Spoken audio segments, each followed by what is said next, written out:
salty chicken is weird. But I also can see the intrigue or the interest in your mouth of that salty sweet play, because I love a chocolate covered pretzel because of that salted sweet I play. love a chocolate covered pretzel. Yeah. Dark covered chocolate. Oh my gosh, that's my jam. The only way. Who eat milk chocolate? That's so pedestrian. Not pedestrian. Pedestrian.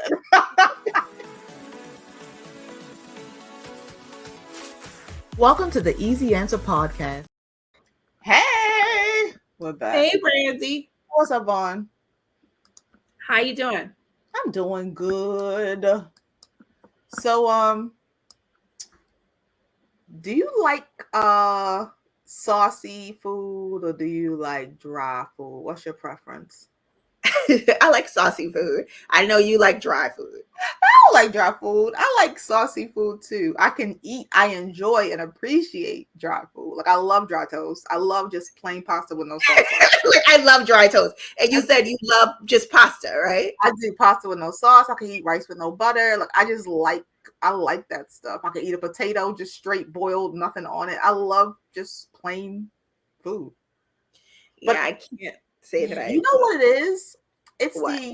You can taste the level. You can taste like all of the complexities and the simplicity, and then decide. A potato? Yeah, and then decide what you can do to it. So, like, if you taste something with a sauce on it, all you know is the sauce version of it. But if you taste it in its purest form, it allows you to reimagine other things you can do with it. That's true. I understand what you're saying. Brandy definitely has helped me with that. Like, it's disrespectful if you put anything on her food before you tasted it. Or anybody's food. Someone made a dish with an intention.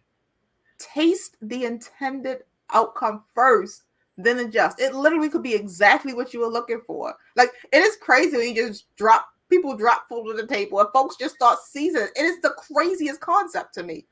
It might already be seasoned.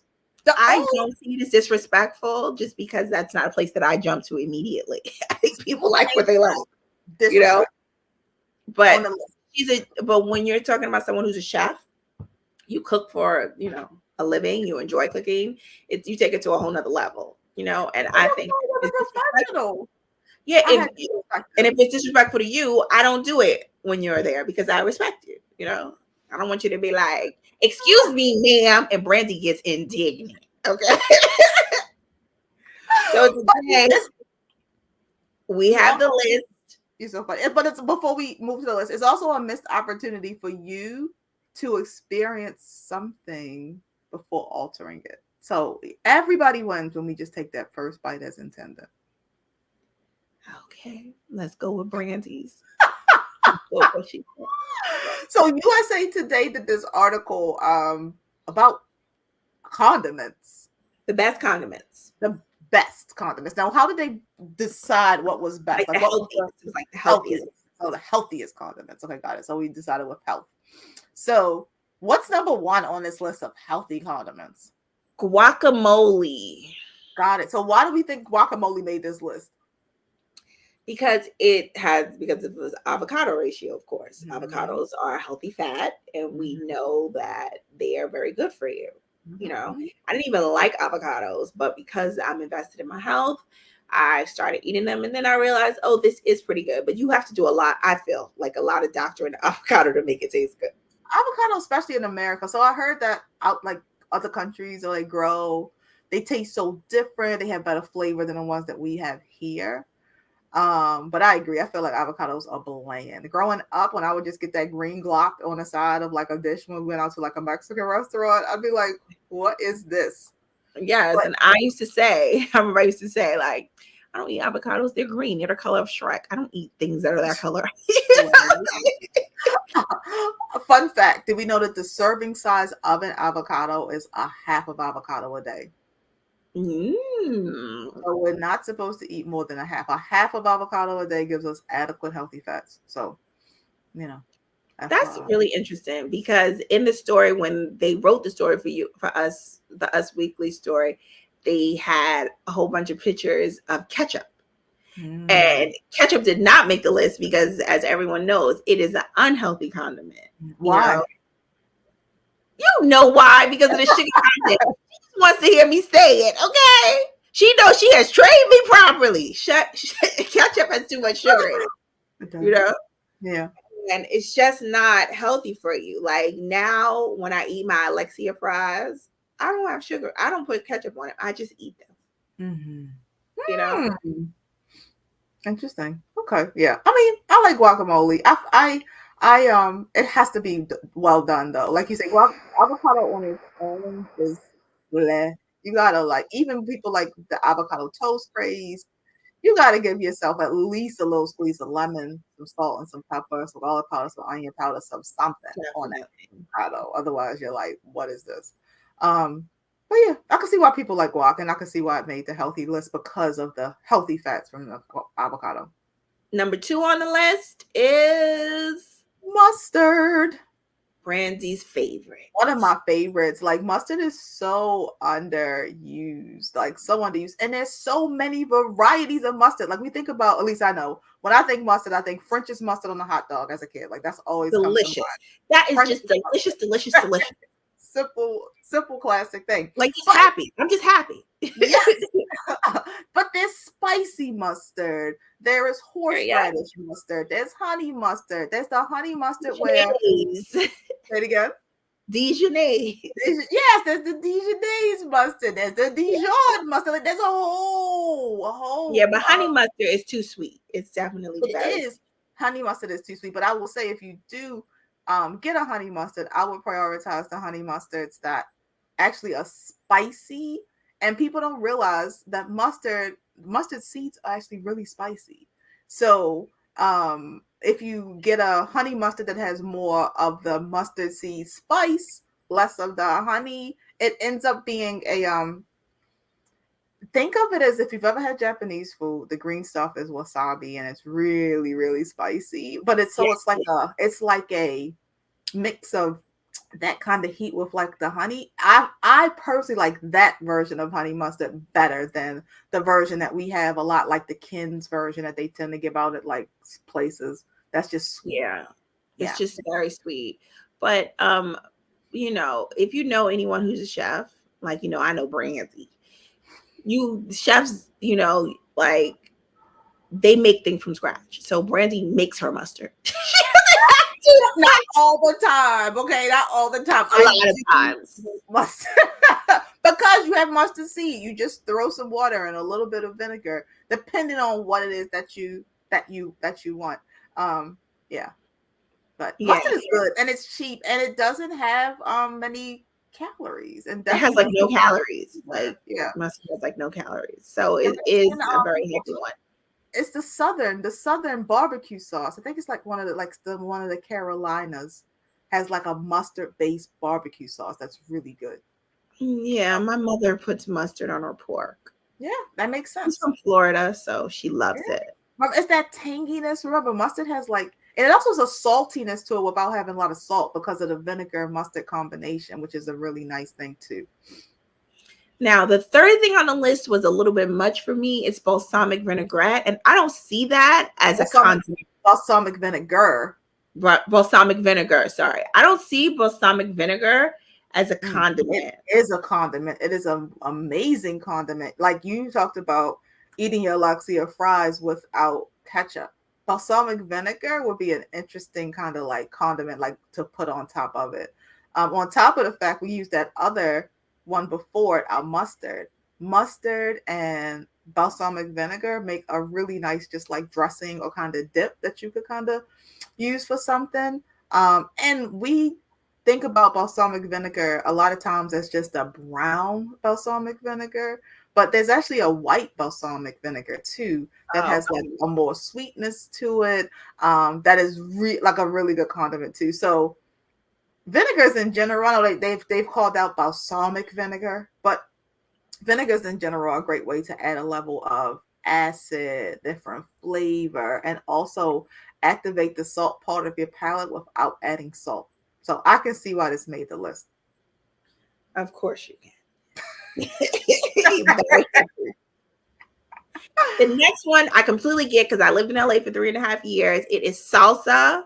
Yes. Salsa, I'm telling you, if you've never had salsa on your eggs, it is everything. Game changer. So good. And I mean, the basis of salsa, we got what?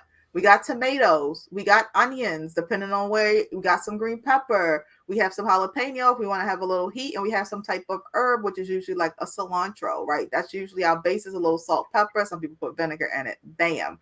Like that in itself could just top anything and just like make it great. Like you can put it on top of your French fries. I put it on top of my baked potato, my lazy stuffed baked potato. That's why I try to keep salsa in here if I don't have all the ingredients. And I don't know if you guys saw, but that's one of the episodes, that our cooking episodes, Brandon does the sauce on a baked potato. And it was very good. I agree with you. Simple. You know? It's the laziest thing ever. And it elevates your dish. And yes, salsa on eggs. I'm happy about that. I mean, I haven't had eggs in ages, but I remember that combination and loving it. Yes, it was really, really good. And then you have, like, I used to eat eggs with ketchup. No more ketchup. Now I just have, honestly, I'll just, because I'm trying to put 2 vegetables at every meal, spinach and tomatoes, and that's then I'm good. I'm happy. Yeah. I love it. The next one on the list is our good friend hot sauce. Hot sauce. And that usually has no calories. It doesn't. But sometimes, crazy enough, depending on the brand, it may have sugar. Crazy enough. That's so crazy. Yeah. And honestly, I think for me, I find it very strange when I see hot sauces that have added salt, because I know that pepper, the part of our tongue that like registers heat, also is right next to the part that registers salt. So a lot of times if you're trying to lower your salt intake on a dish, adding some heat will do that. So knowing that about peppers, I think it's so weird when you see all this added salt to a hot sauce when you don't really need it, because when you add that vinegar to the peppers, which is the key to a hot sauce, you really don't need it. Yeah, I understand what you're saying. Hot sauce to me is, okay, this is when my Southern Black roots are showing. That's fried chicken and collard greens. Like hot sauce. Yeah. Fried chicken and collard greens. And then sweetness, you have your cornbread and you're a happy Black girl. That's real life. Yeah. And that makes perfect sense with all those flavors coming together. I mean, it just is so delicious. I'm not a fan of chicken and waffles. Because you don't like the syrup. Yeah, I don't like syrup around chicken. But I can see cornbread and hot sauce on fried chicken. You understand? And I know that's a similar thing, but it's that syrup that throws me off with the chicken and waffle. I can see that. So sweet chicken is weird. But I also can see the intrigue or the interest in your mouth of that salty sweet play, because I love a chocolate covered pretzel because of that salted sweet play. I love a chocolate covered pretzel. Yeah. Dark covered chocolate. Oh my gosh, that's my jam. The only way. Who eat milk chocolate? That's so pedestrian. Not pedestrian. Pedestrian. This is why we love Brandy. She always was so crazy. Like cracking us up. The next thing on the list is tzatziki. Yeah. And that's how you say it, right? Tzatziki. It is tzatziki. And we know what tzatziki is. It is the what they put on falafel. No, that's tahini. Tzatziki. Oh, you know what? They put tzatziki on gyros. Gyros, yeah. The that is the yogurt and cucumber mix. Yes. Mm-hmm. And one day I ordered some food because I used to have a seamless problem where they would just deliver me food so much. Everybody had a seamless problem. Ron, stop spending your money on that. I had to have a whole sit there. And so I had packs of tzatziki left, and then I had some salmon, and I put it on top of the salmon.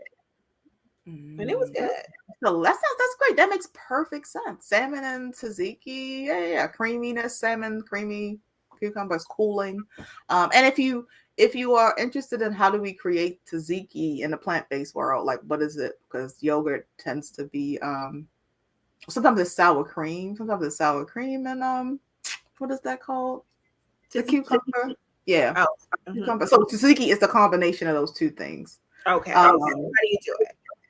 I usually just honestly use like a plain yogurt, a plain like soy or cashew based yogurt, and mix the cucumber with that.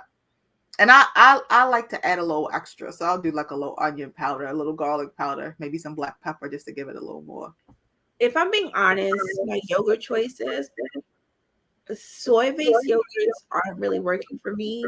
I'm a coconut base for my non-dairy yogurts. Coconut milk based really works for me. Because of the thickness. Yes, even almond milk, but I'm like, I don't like that. I really, really just love the coconut based yogurts. They've always worked. The other ones, not so much. Yeah, it depends on the brand, 100%. I find that the coconut ones have the best mouthfeel. They're the thickest and the creamiest most of the time. The almond ones I find to be grainy. The cashew ones, though, I like them. I find them to be a little thin, but I like the it's not right. Yeah, like, coconut is perfect. Like, why are we messing with it now? Well, it comes down to lots of things. Coconut is a high fat fruit, so that's one thing that I understand. Doesn't coconut have the good fat like avocado? What you were talking about? Like avocado and like nuts. So there's, you know what I mean. There's playoffs, and also I don't know what these people being these manufacturers where they're harvesting or getting their stuff distributed from, and a lot of companies, if you follow the brands, like they tend to be connected to. Like an almond milk company is also going to make like almond milk yogurt. They're not going to bring in, you know. So it's like they kind of stay in alignment with their.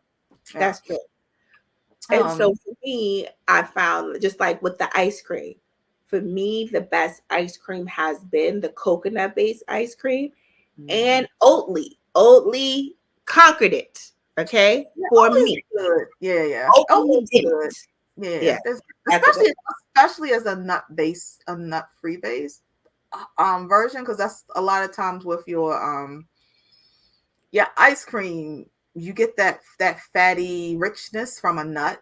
I personally have found really good macadamia and cashew nut blends for ice cream. Okay, that sounds right. Because when I was a kid, my favorite ice cream was pistachio. So that macadamia and all that sounds about right. Like making it a milk and just like that creaminess, that mouthfeel is really cool. Oatly's great, especially for people who have nut allergies. I think they've done a great job of creating a ice cream that is definitely. Definitely. Next on the list is Brandy's favorite. She knows how to make this from scratch. It's an easy thing for her to make, and it's her jam yam. What is it, Brandy? It is hummus, and I know hummus is. You go to Brandy's house. Remember that big can of Roboto beans you had in your house? Yeah. And I'm like, Brandy, did you open it? You like, no, it needs to be sometime where I have like so many, because you were like, once I open it, Vaughn, I'm gonna have to use all of them. So I can't like not use all of these Gabazo beans. I have to have a plan for them. But it's since been gone. I've figured out how to use all of those beans for something, some purpose. But yeah, I like it. I know it's a little over. At least I think people like get a little overly excited about hummus. And all hummus is not created equal. I will say once you have had either homemade hummus or like you've had hummus from like a spot that makes hummus. Yes, and I would say like a Mediterranean spot, like an Israeli spot. Like after you have that hummus, Sabra needs to just sit down. Like I don't want nothing. Everybody needs to sit down. Like I'm like, oh no, like no. But it's good. That's why we try to get to Brandy's house, because she make the hummus fresh.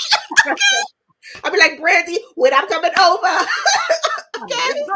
It's great because on top of the fact that it gives you like a nice spready kind of creaminess, like if you want to use it to replace mayo on a sandwich, you could use it to replace mayo if you're making like a tuna fish salad or some type of, any type of salad. That's what I like about it, because it's based in chickpeas and tahini. So you got a seed and you got a bean. You're getting protein and you're getting healthy fats in that one like situation. And so I really dig it. Yes. And when I have my falafels, my favorite place to get it from is Mahmoud's Falafel. Mahmoud's. I don't know if I'm saying it right. Miles. Is Miles still around? I don't know, but Mahmoud's has 2 locations now. The famous one in the West Village and one on the Upper West Side. I love it so much, and I get the classic falafel that has the hummus in it. These people, I don't even understand why you go any place else. It is because it's a good falafel, but there are few, not many. But I've tasted others, and for me, Mahmoud, it always ranks up there. But when I went to Germany, there was a Turkish guy that made falafels that was really good. Yeah, you know, but their bread is different. It's thicker. It's like thicker, like doughier bread. So it wasn't quite the same experience. But hummus, I could definitely see it. But the last thing on the list is not something that I see as a condiment. It's pesto. When is that a condiment? Next thing they're gonna put tomato sauce because that's what you put on pasta. Yeah, well, not only that's when we are limiting our perspective, limiting the potential of the condiment for pesto. That's like right, we want pesto to have a wide life full of opportunities and expressions. Yeah, because someone's taking pesto's opportunities away. Yes, they are. That's what it is. Pesto has been limited in this life. People have been limited pasta for their pesto. We don't want it to have a fixed mindset. We want it to have a growth mindset. Expanded mindset. And Brandy doesn't always put pine nuts in her pesto. What else can we put in our pesto, Brandy? I use walnuts. Pine nuts cost too much. To be honest with you, they cost too much. And so walnuts have become my pesto alternative because they're more accessible, more realistic, and also easy to find. You can't get pine nuts from everywhere, but you can get walnuts almost everywhere. Yeah, that's true. And then also I will say, when you have a friend like Brandy that loves to cook, like, you know, you go to her house and she making pesto from scratch, and you're like, I don't really like that. And then you taste Brandy made it, and you're like, dang, that was delicious. So many things I glad in life, and then Brandy made it from scratch, and it was a totally different thing, you know. Honestly, I think I appreciate the accolades. But at the same time, I think most of the time when we make things from scratch, they just taste better. Like that's you know what I mean. You become so used to things being packaged and that becomes like the standard, and then you have it freshly made, and it's just like it's like a tortilla. Like make like a tortilla from the pack is one thing, but you ever get a homemade fresh tortilla? Yes, I had a Mexican boyfriend in LA, and his mother used to make a girl. I've never been the same. After that, you're like, I can't even justify this stuff. Yeah, it's kind of like me and ice cream. I remember the first time I had ice cream from a creamery. Like I was like, I never want Breyers. I never want anything out the freezer section again. Yeah, because it's like you're definitely right. Like some people say, oh, I don't like apple pie. But then I've heard a couple people say that, but I make apple pie from scratch, and they're like, well, that's different. Right. And I don't like apple pie off the shelf with their one note cinnamon and sugar as a flavor profile. No, I don't. I might like your crust, but your filling is real lackluster. Apple pie. Yeah, but I make apple pie from scratch, and it's different. Pears. Yeah, apple pear pie. Yeah, it's a different thing. I don't have to put as much sugar in it because pears and apples are so sweet. They are. 1/4 cup of sugar. Yeah. And speaking of pesto, I don't know why apple pie brought me back. Only because I'm thinking about randomly adding like basil or like rosemary, because herbs with apples work really well randomly. They do, like a savory apple. Yeah, it's good. Yeah. So like pesto, not thinking about it on pasta, you can mix it with rice. You can mix it in with salad.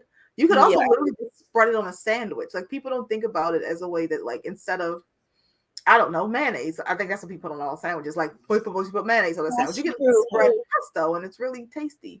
Yeah, I've had that sandwich from Pret a Manger where they put pesto. It is good. It's tasty. Because what is it? It's lemon, pine nuts, if they're using pine nuts, Romano cheese, which you can replace with nutritional yeast, basil, salt, pepper, olive oil most time, which I don't use. But yeah. And I'm a huge fan of fresh basil. I'm people who, I mean, luckily, I don't know if anybody who has with cilantro, there's the gene that if it if you don't like it, it tastes like soap. Yeah. But luckily, there's no dream that you don't like basil, because basil is such a good herb. Like, I would really be sad if there were people who didn't enjoy basil. Well, I'm sure there are people who don't enjoy everything. So no, not basil. God bless them. You know. See, Brandy's a foodie. She wants you to like her. I can't. I do. I want you to experience basil. Look, I want to like bananas. Every year I eat one. Still haven't gotten there, but I really want. She's doing too much. If I don't like it, I'm never eating eggplant. Don't bring it in front of me. I don't want it, and I don't want to know anything about it. There's this cute little recipe on TikTok going around with someone who cuts up the eggplant, and they cut them up in little circles, and then you put some marinara sauce, and then you take the circle in front, and then you put it here, and then you put the cheese, and they say Martha Stewart is the one who came up with this recipe. Looks yummy, but it's eggplants. I'm never eating it. Mm. Never. Mine would have to be zucchini. That's fine. You know? If it's well done. Eggplant, it's not something that I ate growing up a lot, if ever. But I enjoy eggplant, especially if it's well done. See, but I respect the fact that you respect that I don't like eggplant, and you don't just throw eggplant and stuff and tell me eat it. That's just weird. Some people do that. Yeah. So eggplant's not one of those foods. Mushrooms is a food that I'll do just throw on food and be like, I ain't telling you about to eat this. Because a lot of people don't like mushrooms, but that's because they've had really crappy. Let me tell you something. Brandy's crazy, but I will say that she knows how to work a mushroom. The first experience I had with, you see, I went to that event and I was like worrying her, like, dang girl, you're really good with a mushroom. It is so funny. So I love that you tell that story, because I'll never forget. The chef in me, I'm always looking at plates. I can't help it. It's a thing that we do it's how we determine if it's something that people like or didn't like, right? Because if they eat it all, they probably liked it. If they didn't eat it, and what people pick around, they don't like. So it helps you to just kind of gauge things. So I remember people don't always admit it because they see it as impolite, right? So I remember watching you.